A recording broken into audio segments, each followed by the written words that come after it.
and these videos are fair use. Nintendo then escalated and issued a copyright strike against my YouTube channel. Not once, but twice. Rather than bundle the videos... It's me, Mario! Hello everyone, and today we're talking about Nintendo. As many people are already aware, Nintendo hates their fans. They have been on the absolute warpath for about a month, prior to the release of Legend of Zelda Tears of the Kingdom. There have been so many leaks that Nintendo's head has been absolutely spinning.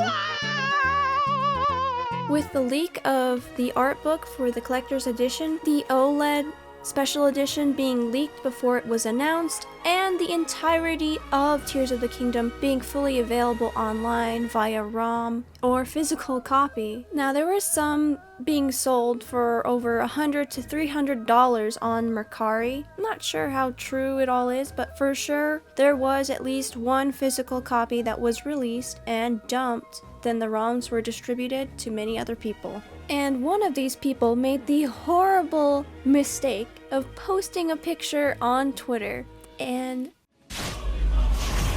none other than Reggie himself seen the tweet. The original poster only said LOL with a picture of him playing Tears of the Kingdom, and then Reggie says this.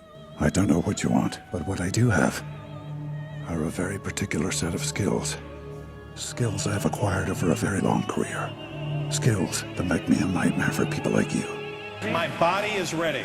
So yeah, moral of the story would be to not post incriminating things on Twitter because Reggie resides there. He literally has Bowser on speed dial. Although it's understandable why Nintendo would be upset, but they've been taking it a step too far recently. Starting with the leak of the OLED Switch, Nintendo did get this employee fired who worked at GameStop. Now, only getting fired seems like being let off easy when it comes to Nintendo. I'm not sure if they're going to pursue further legal action with this person, but he would be lucky if that's all they did, because right now, the person who leaked the art book on Discord is...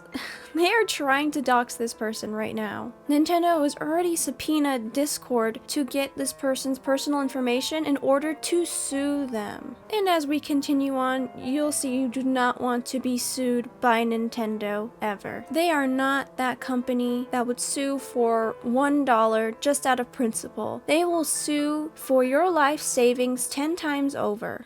And the most egregious example of this is Gary Bowser. He was the Canadian hacker that was caught and extradited to the US to be charged with piracy. Now, on the surface, that seems pretty just. You commit a crime, you do the time. But the time and the fine far outweighs his particular crime. Bowser was a part of a hacking group called Executor, and he was being fined for $14 million. Mamma mia!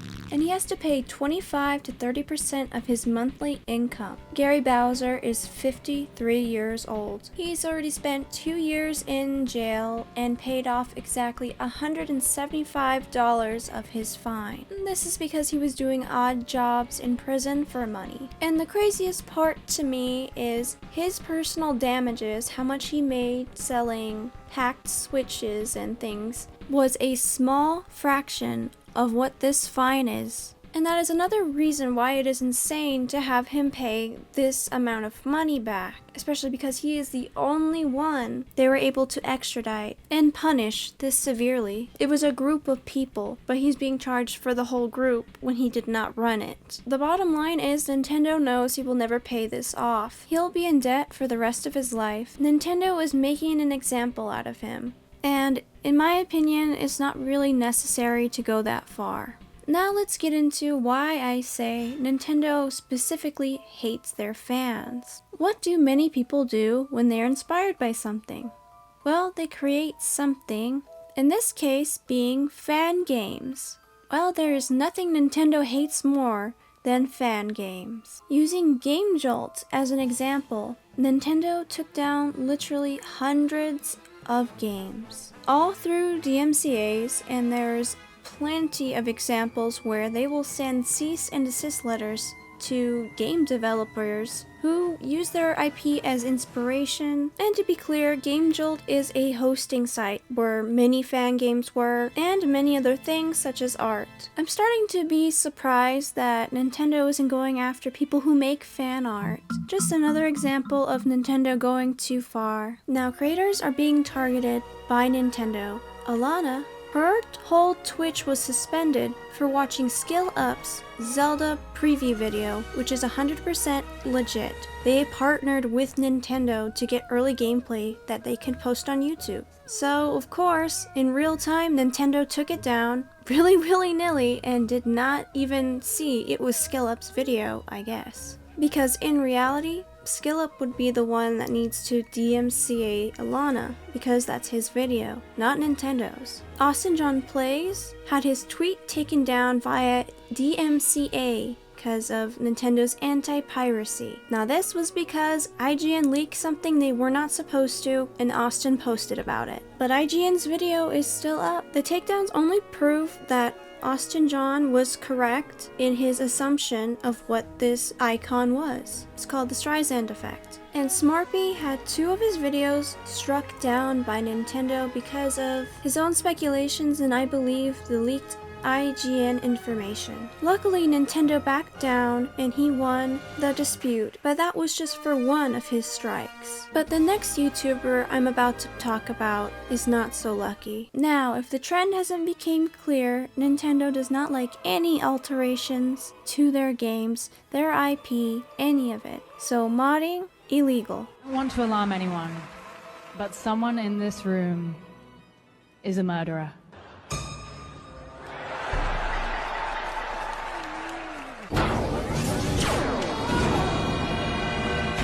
The YouTuber Point Crow did mods and did videos on mods and ended up getting 2 takedown notices from Nintendo. So, Nintendo has decided to take down my and other content creators' videos. Most recently, I modified The Legend of Zelda Breath of the Wild to become a multiplayer game. To be clear, I have never encouraged piracy of Nintendo's games. The mods that I've commissioned are not being sold, and all of the code is custom. Meaning that they are free of Nintendo assets. Even though the code is custom and it's free of Nintendo assets, they still struck down his videos. And these videos are fair use. Nintendo then escalated and issued a copyright strike against my YouTube channel. Not once, but twice. Rather than bundle the videos all into one copyright strike, Nintendo issued a copyright strike for one video, and then bundled the other 3 into another strike, deliberately putting my channel in danger, but not taking it down completely. Now this is where I say again, Nintendo has gone too far. To put somebody's channel at risk for something that is fair use, there is no way to indicate that it was not allowed previously before these strikes. It just comes off as petty and unprofessional. They also claimed videos containing footage from Super Mario Odyssey, the Pokemon series, and Wii Sports Resort from my channel. The most surprising one, though, was a claim from one of my first videos back in 2019, marrying Sidon and a bookshelf to create Hyrule's first car. It's just a regular, vanilla gameplay video of Breath of the Wild. Does that make any sense? No. That just shows me that Nintendo is very willy-nilly with these takedown notices. They have no regard for anyone's livelihood at all, and they're like, wow, he married Sidon in a bookshelf to make a car? That must be another mod. They totally watched the video before they claimed it. Proton, another very prominent YouTuber, has had at least 10 live streams and 2 videos removed. Importantly, one of those videos is simply a challenge video, detailing how the game would be played if the player decided to explore Zelda, with certain restrictions the player has imposed on themselves. These takedowns may have started with modded content, but they have spiraled into something else entirely. Nintendo probably has a leg to stand on when it comes to mods themselves, but videos on mods should not be taken down. When it comes to YouTube, the content would be transformative.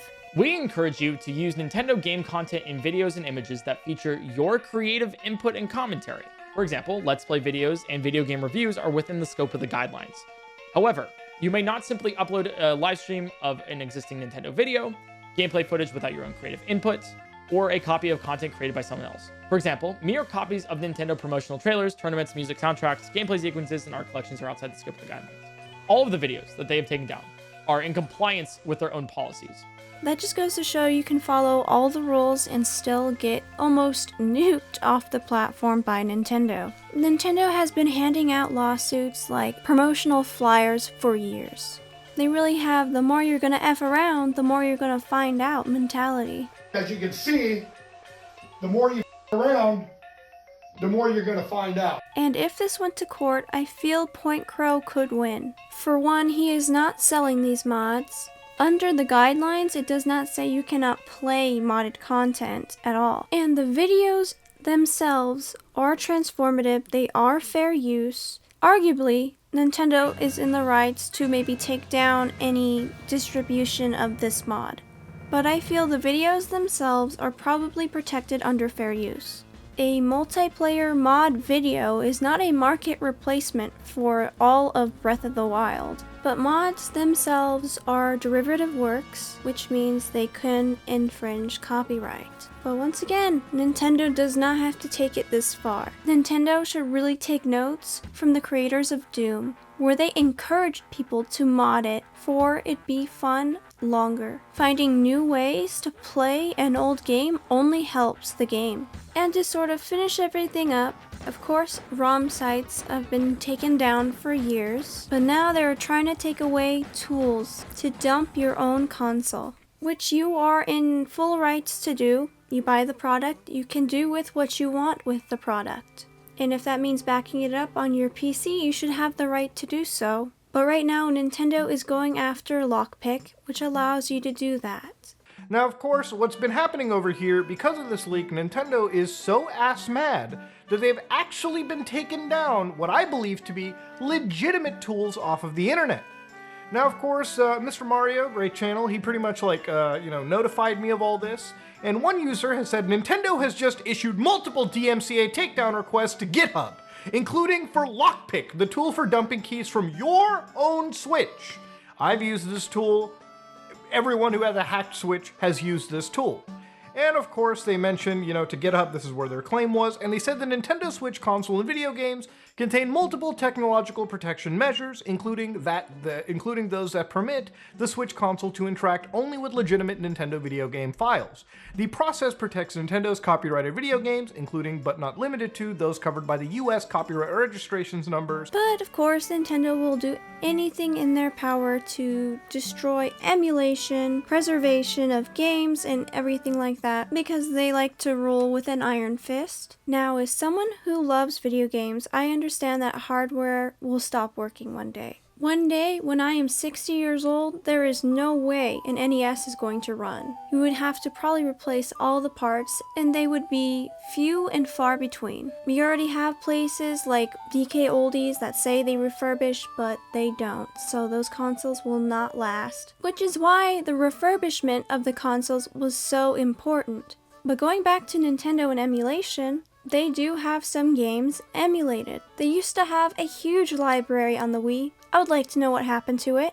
It's cool, we got 007, we got Majora's Mask, Ocarina of Time, a lot of things on their cloud service right now. But what happened to everything else? They have taken away the Wii store, the Wii U store, and the 3DS store, and they have not given anyone another way to get the games on their virtual console that they just took away. And it's ironic that they expect people to not emulate, to not get ROMs and other things when they make it impossible for people to get games virtually in an easy way. Now, I'm not for piracy, especially for brand new games, you shouldn't be pirating games, but when you get to a certain point where a game is 40, 30, 20 years old, maybe you should be a little more lenient and let people do what they want to do to preserve the game. Like I said before, hardware is not forever, but if we do emulation right, the games can be forever. What I would love to see is Nintendo working with emulation instead of against it. If there's something already out there, maybe they should take partial ownership of it and then produce it